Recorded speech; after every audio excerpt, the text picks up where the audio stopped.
नमस्कार बंधुरा आपनादेर सबाइके सीमा रान्नाघरे स्वागत। आज आमी रान्ना करब नदीर खयरा माछ के सर्षे बाटा दिए सर्षे नदीर खयरा माछेर तेल झाल। तार जोन्नो कि कि नियेछि आमी सेगुलो आपनादेर देखिए दिई चलुन। এই যে দেখুন এখানে আমি খয়রা মাছগুলো নিয়েছি। এখানে 400 গ্রাম খয়রা মাছ আছে, যে এইগুলোকে আমি সুন্দর করে কেটে ধুয়ে পরিষ্কার করে নিয়েছি। আর এখানে নিয়ে নিয়েছি এই সরষের তেল, এখানে নিয়ে নিয়েছি একটা বড় সাইজের পেঁয়াজকে কেটে নিয়েছি, আর এখানে একটা মাঝারি সাইজের টমেটো কেটে নিয়েছি। এখানে আমি 4 চামচ সাদা সরষে কাঁচা লঙ্কা দিয়ে বেটে নিয়েছি। এখানে নিয়েছি আমি আদা আর গোটা জিরেকে বেটে নিয়েছি শিলপাটায়, আর এখানে নিয়েছি কাঁচা লঙ্কা। এই যে দেখুন কাঁচা লঙ্কা নিয়েছি। এবার এই যে টমেটো আর পেঁয়াজ নিয়েছি, এই যে দেখুন এটাকে আমি এখন কেটে বেটে পেস্ট করে নেব। চলুন এবার আমি একটু টমেটো আর পেঁয়াজের পেস্টটা করে নিই, তারপরে বাকিগুলো আমি দেখাচ্ছি পরপর। এই যে দেখুন আমি টমেটো আর পেঁয়াজের পেস্ট করে নিয়েছি, সেটা আমি বাটিতে ঢেলে নিয়েছি। এবার চলুন মাছগুলোকে সম্পূর্ণ রেডি করি। এই যে মাছে দিয়ে দেবো এখন আমি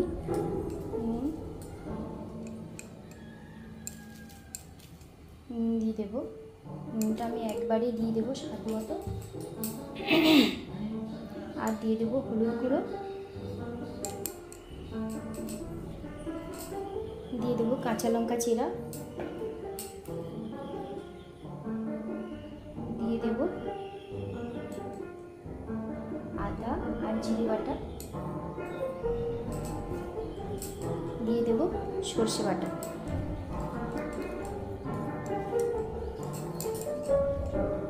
দিয়ে দেবো কাঁচা তেল। এবার আমি মাছটাকে ভালোভাবে হাত দিয়ে মাখিয়ে নিচ্ছি।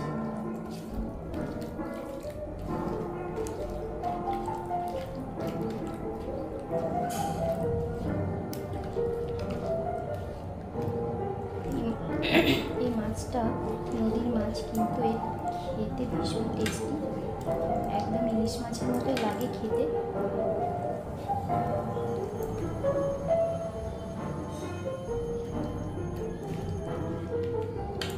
রান্না করার পরে এর সেন্টটাও ইলিশ মাছের মতোই বের হয়।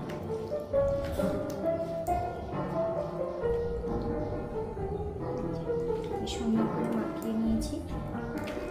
এগুলোকে এভাবে মাখিয়ে আমি 10 মিনিট রেখে দেব,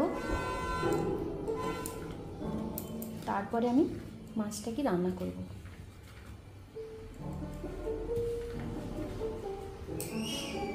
মাছটা রান্না করার জন্য আমি উনুনে একটা কড়াই বসিয়ে দিয়েছি। কড়াইটা গরম হয়ে গেছে, এখন আমি তেল দিয়ে দিচ্ছি।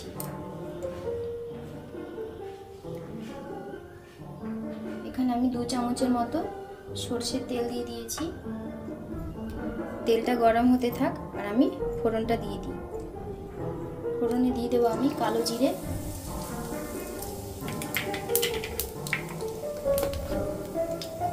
আর দিয়ে দেবো কাঁচা লঙ্কা।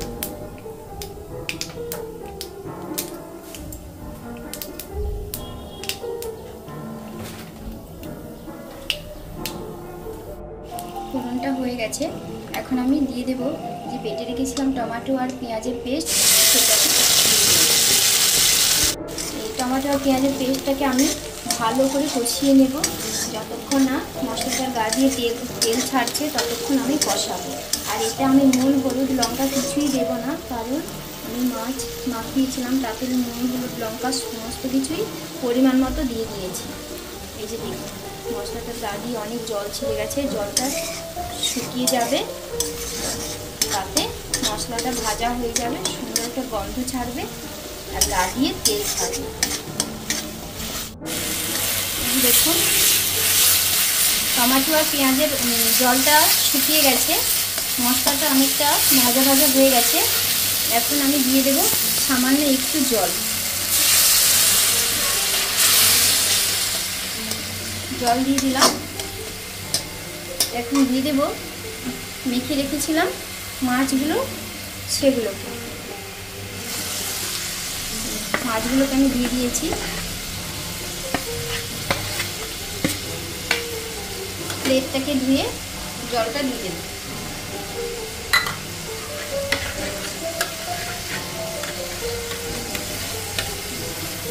প্লেটটা দিয়ে জলটা দিয়েছি।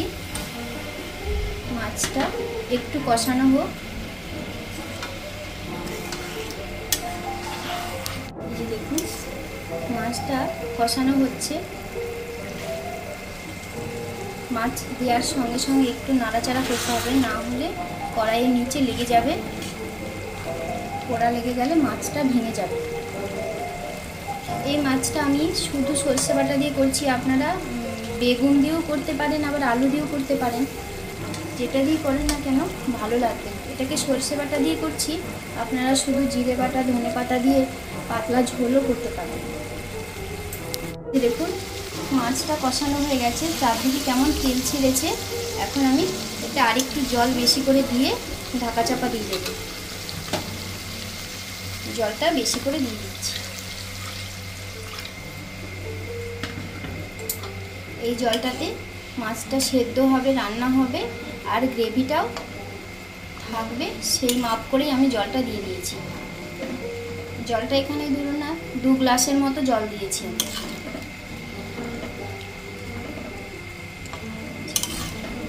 তলা থেকে ছাড়িয়ে দিচ্ছি, যেহেতু মশলাটা কষাতে গিয়ে মাছটা তলায় একটু লেগে যাচ্ছিল, ছাড়িয়ে দিয়েছি। এখন আমি ঢাকা চাপা দিয়ে দেব 5-7 মিনিটের জন্য। চলুন দেখি মাছটা কেমন হয়েছে। এই যে দেখুন কত সুন্দর তেল ছেড়ে গেছে।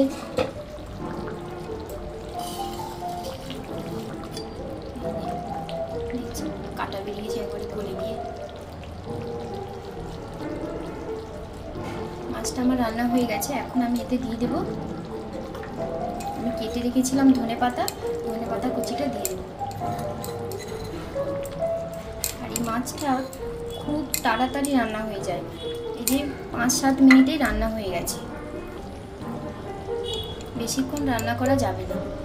আর রান্না বসিয়ে দিয়ে বেশি নাড়াচাড়াও করা যাবে না, মাছটা গলে যাবে, কাঁটা বেরিয়ে যাবে একদম।